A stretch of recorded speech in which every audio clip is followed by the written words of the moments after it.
Assalamualaikum warahmatullahi wabarakatuh. Pada pertemuan kali ini, kelompok kami akan mempresentasikan hasil diskusi kami mengenai bioteknologi fermentasi.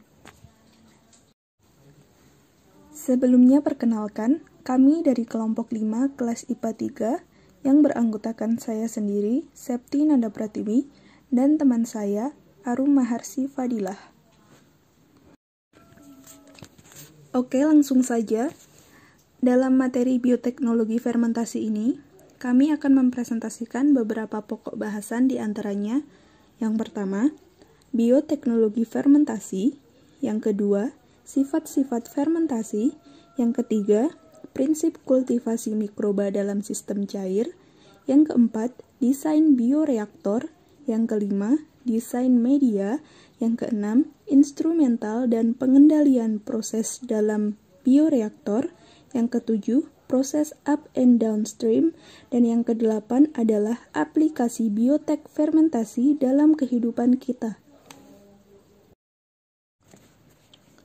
Oke, langsung saja masuk ke materi yang pertama, yaitu mengenai prinsip dasar dari bioteknologi fermentasi.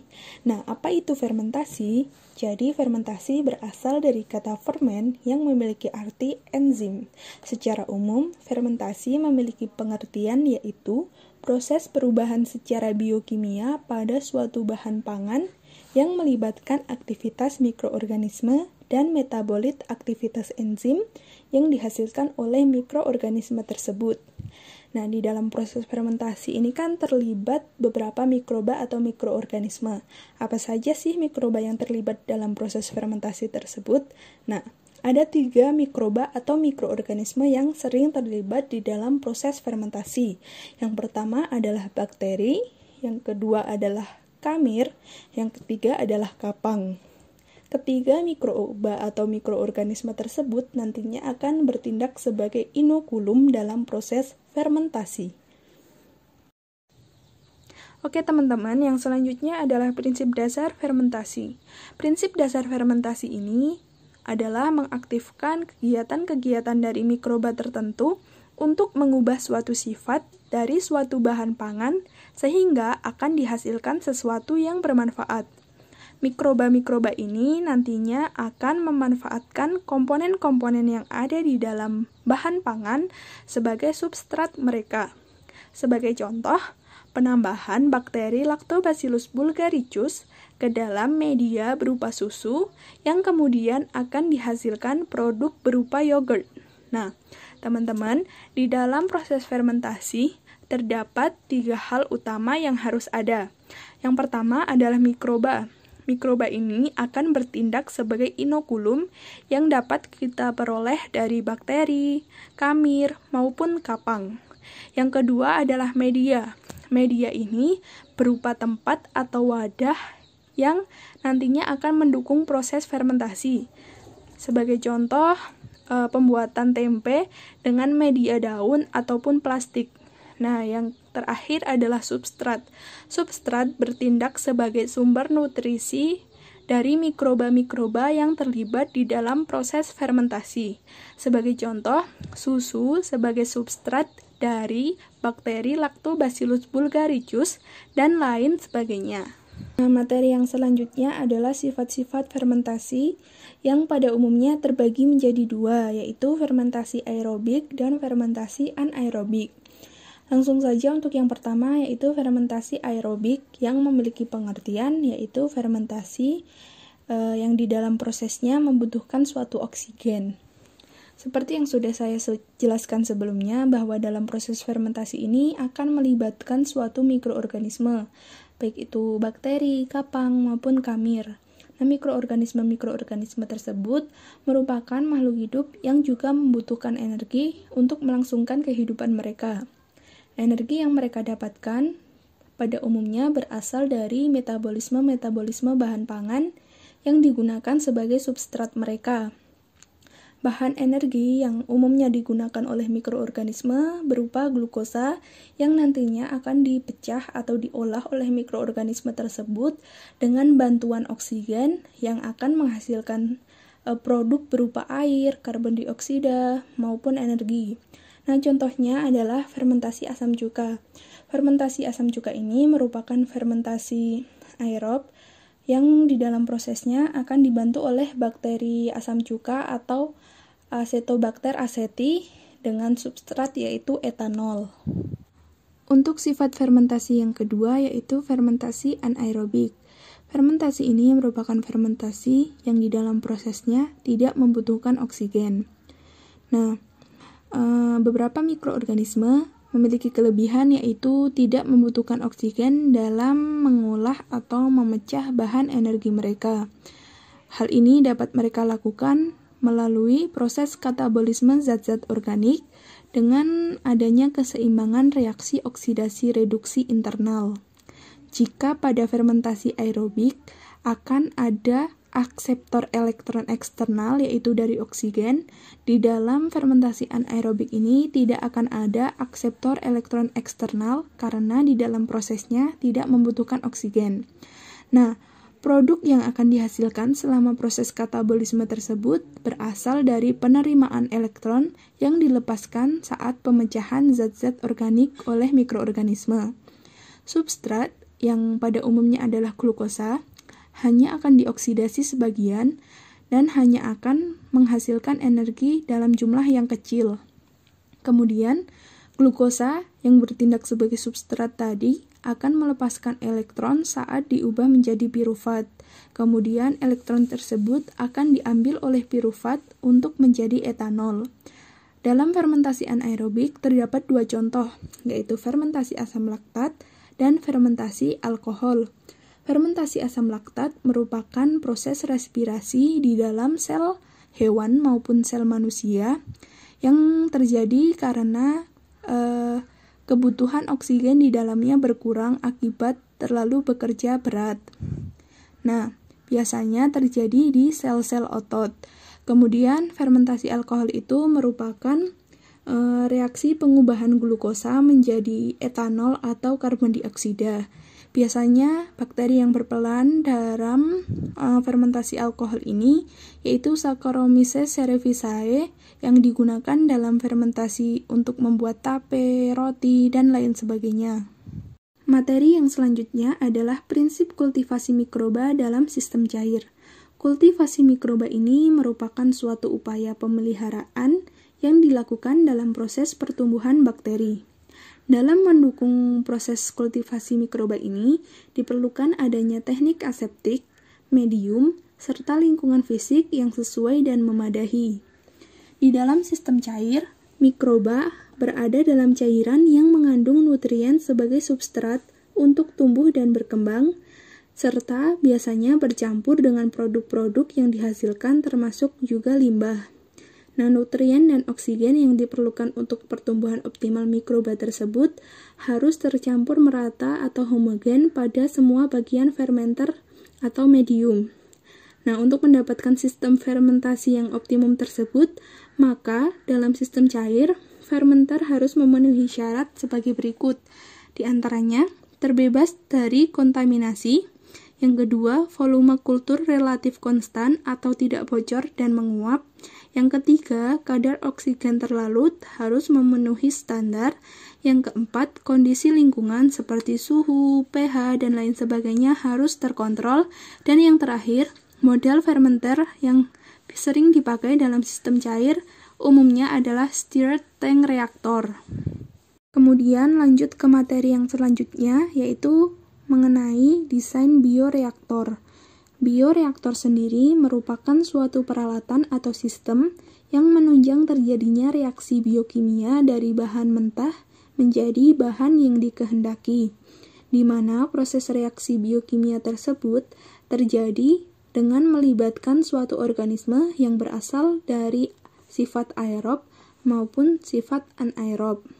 Nah, desain bioreaktor ini biasanya terbagi menjadi 3. Yang pertama, berdasarkan tingkat aseptis, yang kedua, berdasarkan pemasukan nutrisi, dan yang ketiga, berdasarkan sistem aerasi. Oke, langsung saja. Untuk desain bioreaktor yang pertama, yaitu desain bioreaktor berdasarkan tingkat aseptisnya. Terbagi menjadi 2, yaitu bioreaktor non-aseptis yang biasanya digunakan untuk pengolahan limbah dan tidak memerlukan sterilisasi sebelumnya. Nah, yang kedua adalah bioreaktor aseptis. Bioreaktor ini merupakan bioreaktor yang membutuhkan sterilisasi dalam suhu dan tekanan yang tinggi. Biasanya bioreaktor aseptis ini digunakan dalam produksi sel ataupun produksi metabolit. Kemudian, desain bioreaktor selanjutnya adalah berdasarkan pemasukan nutrisinya. Terbagi menjadi 3, yang pertama yaitu bioreaktor kontinu. Pada bioreaktor ini, pemberian nutrisi atau pengeluaran sejumlah fraksi dari volume kultur total terjadi secara terus-menerus atau kontinu. Nah, dengan metode kontinu ini akan memungkinkan organisme untuk tumbuh pada kondisi yang setimbang, di mana pertumbuhan terjadi pada laju konstan dan juga lingkungan yang stabil. Contoh dari bioreaktor kontinu ini adalah reaktor tangki diaduk kontinu atau biasa disebut dengan RTDK. Kemudian ada bioreaktor diskontinu. Pada bioreaktor ini, inokulen dan juga nutrisi yang akan diperlukan bagi pertumbuhan akan dicampur dalam suatu bejana tertutup pada kondisi suhu, pH, dan juga pencampuran yang optimum. Nah, pada bioreaktor diskontinu ini, laju pertumbuhan spesifiknya jarang terjadi secara konstan. Hal ini menunjukkan adanya perubahan karakteristik dari nutrisi yang ada di sistem tersebut. Nah, salah satu contoh dari bioreaktor diskontinu adalah bioreaktor lumpur buangan teraktivasi. Selanjutnya, yang terakhir adalah bioreaktor semi-kontinu. Bioreaktor ini adalah suatu bentuk kultivasi di mana medium atau substratnya ditambahkan secara kontinu atau berurutan ke dalam tumpukan diskontinu awal tanpa mengeluarkan sesuatu dari sistem. Pendekatan ini secara luas diterapkan dalam industri, misalnya dalam produksi ragi yang dibutuhkan untuk pembuatan roti. Contoh dari bioreaktor semi-kontinu ini yaitu digestor. Nah, ini salah satu gambar dari desain bioreaktor berdasarkan pemasukan nutrisinya. Ini salah satu gambarnya adalah gambar dari bioreaktor kontinu. Kemudian yang terakhir adalah desain bioreaktor berdasarkan sistem aerasi. Berdasarkan sistem ini terbagi menjadi 3. Yang pertama yaitu loop airlift bioreaktor. Dalam sistem ini, udara dan media akan disirkulasi secara bersamaan melalui kolom yang kemudian akan dimasukkan ke dalam kolom yang lain. Nah, berikut adalah desainnya ya teman-teman, itu ada di gambar yang paling atas. Kemudian yang kedua adalah stirred tank bioreaktor. Jenis bioreaktor ini akan menghasilkan aerasi dengan menggunakan agitasi mekanis, yaitu dengan impeller. Nah, ini contoh desainnya yang bawah ini. Itu ada bagian-bagiannya juga, termasuk juga impeller. Kemudian yang terakhir adalah bubble column bioreaktor. Pada sistem ini, udara dalam bentuk gelembung akan dimasukkan ke media melalui sparker untuk aerasi. Nah, ini contohnya yang paling kanan. Itu bentuknya seperti itu ya teman-teman. Nah, untuk materi selanjutnya akan dijelaskan oleh teman saya, Mbak Arum. Silahkan Mbak Arum. Nah, berikutnya kita akan langsung memasuki tentang desain media. Jadi untuk memulai proses fermentasi, kita semua memerlukan medium atau tempat untuk berlangsungnya proses fermentasi tersebut. Dan medium yang dibutuhkan ini disebut dengan substrat. Untuk memulai proses fermentasi itu diperlukan sebuah bahan dasar yang mengandung karbon. Oleh karena itu, kebanyakan media fermentasi berasal dari tumbuhan. Hanya sedikit saja yang berasal dari hewan, karena yang produk dari tumbuhan itu memiliki kandungan karbon yang lebih besar. Nah, media tanam fermentasi ini bahannya mudah didapat, contohnya seperti biji-bijian dan susu. Lalu untuk media fermentasi atau medium tadi, berdasarkan bentuknya dibagi menjadi 3 jenis, yaitu substrat cair, substrat semi cair, dan substrat padat atau solid. Nah, substrat cair ini kita menyontohkannya adalah air anggur, Media ini digunakan untuk menambah biomasa sel pada pertumbuhan bakteri, ragi, dan juga mikroalga. Lalu untuk substrat yang semi cair, contohnya adalah yogurt. Media ini digunakan untuk pertumbuhan mikroba yang banyak memerlukan kandungan air dan hidup anaerobik untuk menambah biomasa sel. Dan substrat padat, media padat umumnya dipergunakan untuk menumbuhkan bakteri, jamur, dalam peremajaan dan pemeliharaan kultur murni dalam bentuk agar miring. Selanjutnya ada inokulum. Jadi inokulum ini berperan sangat penting dalam proses fermentasi. Inokulum biasa disebut sebagai starter proses fermentasi atau awal dari proses fermentasi tersebut. Jadi inokulum itu pada dasarnya adalah organisme atau biasa disebut dengan mikroba dan komponen subselulernya. Sehingga inokulum ini merupakan awalan atau penyebab awal terbentuknya proses fermentasi. Nah, jenis-jenis inokulum ini bisa dilihat pada tabel. Dari kalangan jamur itu ada inokulumnya yang bernama Rhizopus oligoporus. Substrat yang digunakannya adalah kedelai atau ampas kacang, sehingga menghasilkan produk yaitu tempe atau oncom. Kemudian dari jenis khamir, itu inokulumnya adalah Saccharomyces cerevisiae. Substratnya bahan-bahan roti atau tetes tebu dan produknya adalah roti. Kemudian dari jenis yang sama ada inokulum Saccharomyces cerevisiae lagi dengan substrat yang berbeda, yaitu dari beras, ketan, ketela atau bahan-bahan lain yang mengandung karbohidrat sehingga menghasilkan produk yaitu tape. Sedangkan dari golongan bakteri itu ada Acetobacter psyllinum, itu substratnya air kelapa sehingga menghasilkan produk nata de coco. Sedangkan jika menggunakan inokulum Streptococcus thermophilus atau Lactobacillus bulgaricus, maka akan menghasilkan yogurt apabila substratnya tadi menggunakan air susu. Ini hanya beberapa contoh inokulum ya. Kemudian ada instrumen bioreaktor. Bioreaktor itu adalah kata lain dari fermentor atau alat untuk berlangsungnya fermentasi.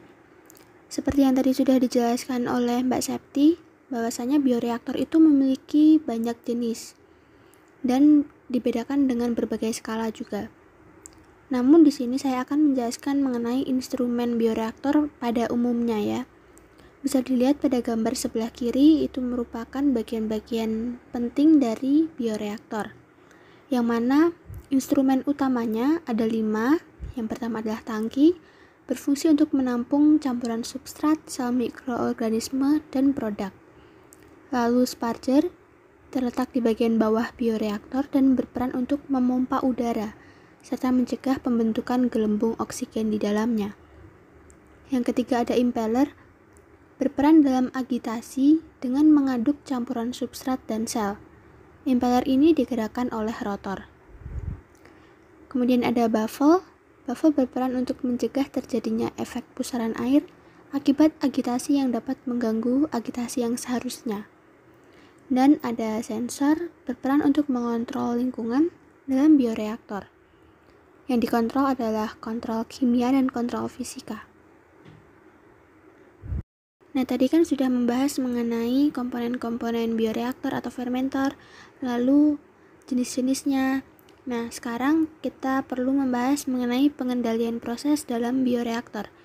Jadi dalam melakukan proses fermentasi dengan menggunakan bioreaktor itu perlu melakukan beberapa pengendalian supaya proses fermentasi yang ada di dalamnya berjalan dengan semestinya. Nah, di sini yang perlu dikendalikan adalah sensor lingkungan fisik, lingkungan kimiawi, dan sensor pintu gerbang. Nah, pintu gerbang itu seperti sistem buka tutup pada bioreaktornya. Nah, sekarang untuk sensor lingkungan fisik yang perlu dikendalikan adalah suhu, tekanan, kecepatan impeller, busa, laju alir gas, laju umpan cairan, viskositas cairan fermentasi, kekeruhan, dan masukan tenaga corong. Sedangkan pada sensor lingkungan kimiawinya yang perlu diperhatikan adalah pH, kadar oksigen terlarut, konsentrasi gas oksigen keluar, konsentrasi gas karbon dioksida keluar, dan faktor lingkungan kimia lainnya. Nah, pada sensor lingkungan fisik dan sensor lingkungan kimiawi ini bisa diatur menggunakan komputer yang sudah tersistem dengan bioreaktor atau fermentor tersebut. Oke, selanjutnya ada gambar fermentor, skala lab dan pilot, dan fermentor untuk industri. Bisa dilihat pada gambar di atas dan yang tadi sudah disampaikan oleh Mbak Septi. Sekarang tujuan pengendalian proses adalah mencapai keluaran pada suatu ketetapan nilai yang diinginkan, kemudian menstabilkan proses-proses yang tidak stabil atau berpotensi tidak stabil seperti operasi yang sinambung, kemudian mengoptimalisasi kerja yang telah didefinisikan oleh pengukuran-pengukuran seperti rendeman, produktivitas, ataupun keuntungan.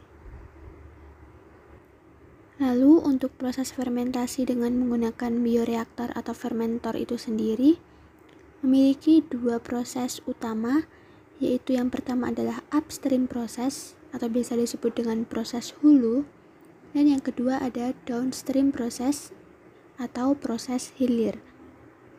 Nah, yang pada gambar sebelah kiri yang ada garis putus-putus itu merupakan proses upstream, dan yang gambar paling bawahnya yang garisnya tersambung itu adalah proses downstream. Sehingga bisa dikatakan bahwa proses upstream itu sendiri memiliki aspek pertama, yaitu cara memproduksi mikroorganismenya atau pemilihan mikroorganisme yang akan digunakan, kemudian melakukan pengembangan inokulum itu tadi, itu termasuk ke dalam substrat, kemudian persiapan media fermentasi, terus juga mengalami proses sterilisasi, dan yang ketiga adalah berhubungan dengan fermentasi pada kondisi yang terkontrol. Jadi proses upstream itu dari pemilihannya, kemudian persiapan media dan sterilisasinya, sampai dengan proses fermentasinya atau pengontrolan proses fermentasinya. Itu termasuk dalam proses upstream. Kemudian masuk ke yang gambar paling bawah itu, setelah fermentasi itu ada pemisahan biomasa dan cairan kultur, isolasi produk, dan purifikasi produk dan formulasi. Nah, itu termasuk ke dalam proses downstream. Di saat sebelumnya kita sudah membahas mengenai upstream, sekarang kita akan membahas mengenai downstream atau proses hilir. Kalau tadi itu di proses upstream mulai dari persiapan bahan baku, pemilihannya, sterilisasi, dan sampai ke proses fermentasinya, sedangkan downstream ini merupakan proses setelah terjadi fermentasinya.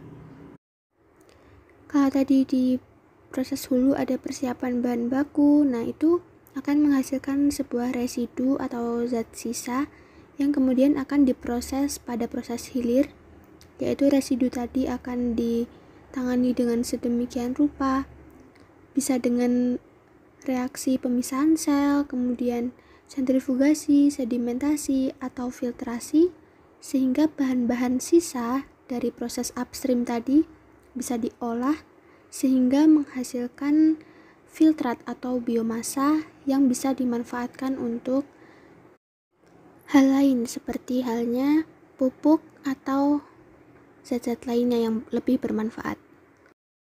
Setelah mengetahui tentang bioreaktor, jenis-jenisnya, kemudian komponennya dan cara kerjanya, sekarang kita memasuki aplikasi bioteknologi fermentasi di bidang pangan. Prinsip bioteknologi fermentasi ini adalah perubahan enzimatik dari bahan yang organik, biasanya berupa gula atau lemak, oleh mikroorganisme yang menghasilkan produk organik yang sederhana. Memiliki manfaat yaitu bisa meningkatkan nilai gizi, cita rasa makanan, dan mengawetkan makanan.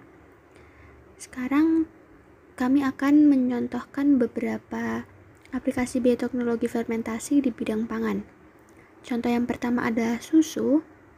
Susu ini menggunakan mikroorganisme berupa Penicillium camemberti atau Streptococcus thermophilus, sehingga dari susu tadi bisa dihasilkan produk baru seperti yogurt atau keju. Yang kedua adalah kedelai. Substrat yang digunakan adalah kedelai.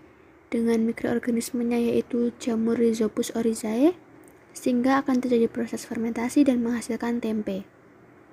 Yang ketiga ada oncom. Oncom terbuat dari ampas tahu yang difermentasi menggunakan jamur Neurospora cytophylla yang menghasilkan zat warna merah dan bisa menjadi pewarna alami dalam oncom. Dalam oncom ini juga menghasilkan enzim amilase, lipase, dan enzim protease selama proses fermentasi. Kemudian yang keempat ada roti. Fermentasi roti umumnya dilakukan melalui penambahan ragi yang mengandung jamur Saccharomyces cerevisiae pada adonan supaya roti tersebut bisa mengembang. Karena jamur tersebut akan menggunakan glukosa dalam tepung roti untuk memproduksi CO2 yang akhirnya membuat roti tersebut bisa jadi mengembang. Kemudian yang kelima ada nata de coco. Nata de coco dihasilkan dari fermentasi air kelapa yang dilakukan oleh bakteri Acetobacter pseudomonas. Bakteri tersebut mengubah glukosa dan fruktosa yang terdapat dari air kelapa menjadi polisakarida atau selulosa. Selanjutnya ada tape. Tape ini dihasilkan dari proses fermentasi bahan-bahan yang mengandung karbohidrat, seperti beras ketan, singkong, maupun pisang. Fermentasi pada tape umumnya dilakukan oleh Saccharomyces cerevisiae, jamur yang sama seperti fermentasi pada roti. Jamur ini melakukan hidrolisis karbohidrat dalam kondisi anaerob, kemudian diubah menjadi alkohol dan karbon dioksida. Kemudian ada bir. Bir ini substrat yang difermentasi merupakan tumbuhan barley atau tumbuhan sejenis gandum yang dibantu oleh bakteri Saccharomyces cerevisiae juga. Substrat yang difermentasi ini kemudian bereaksi dengan Saccharomyces cerevisiae sehingga maltosa dalam kandungan biji barley-nya diubah menjadi glukosa dan kemudian akan menjadi alkohol setelah didiamkan 5-14 hari oleh jamur Saccharomyces cerevisiae tersebut. Sedangkan minuman anggur juga sama seperti bir, menggunakan jamur Saccharomyces cerevisiae sehingga buah anggur yang diproses akan mengalami perubahan menjadi mengandung alkohol. Contoh berikutnya yaitu acar. Jadi acar ini biasanya menggunakan sayur atau buah yang diawetkan sedemikian rupa menggunakan bakteri Lactobacillus casei, Lactobacillus brevis, Lactobacillus cremoris atau bakteri asam laktat yang mengubah susunan kimia dalam substrat sayur dan buah tersebut menjadi bersifat asam sehingga akan lebih awet dan memiliki cita rasa yang khas. Contoh berikutnya ada tauco. Tauco ini juga merupakan produk bioteknologi pangan dari fermentasi biji kedelai. Fermentasi pada tauco ini melibatkan 2 mikroorganisme sekaligus, yaitu jamur dan juga bakteri. Jadi fermentasi tahap pertamanya dilakukan oleh jamur Aspergillus oryzae dan juga jamur Rhizopus oligosporus, sehingga proses yang pertama itu berjalan seperti pada pembuatan tempe. Namun bedanya fermentasi tahap kedua dilakukan oleh bakteri-bakteri yang tahan terhadap kondisi salinitas yang tinggi. Contohnya adalah Lactobacillus delbrueckii, Hansenula sp, dan Zygosaccharomyces soyae, sehingga menghasilkan tauco. Contoh lainnya adalah kecap. Produksi kecap hampir sama dengan proses produksi tauco dengan melibatkan kerja dari jamur Aspergillus oryzae dan Aspergillus soyae serta bakteri dari asam laktat. Peran bakteri asam laktat itu sangat membantu dalam pembentukan aroma dan rasa khas dari kecap. Dalam hal ini, enzim protease juga memegang peranan penting dari kualitas kecap yang nantinya akan dihasilkan. Dan contoh terakhir ada terasi. Terasi ternyata juga merupakan produk bioteknologi pangan. Terasi diproduksi melalui proses fermentasi udang atau ikan. Mikroorganisme yang terlibat dalam fermentasi terasi ini adalah Bacillus, Lactobacillus, Pediococcus, Brevibacterium, dan Corynebacterium. Fermentasi mengubah udang dan ikan menjadi pasta merah yang berwarna kecoklatan, beraroma khas, dan siap untuk dicetak. Demikian tadi materi mengenai bioteknologi fermentasi dari kelompok kami. Apabila dalam penyampaian kami terdapat banyak kesalahan, kami memohon maaf. Apabila ada pertanyaan bisa langsung disampaikan di kolom komentar atau kolom chat pada grup. Sekian, terima kasih. Wassalamualaikum warahmatullahi wabarakatuh.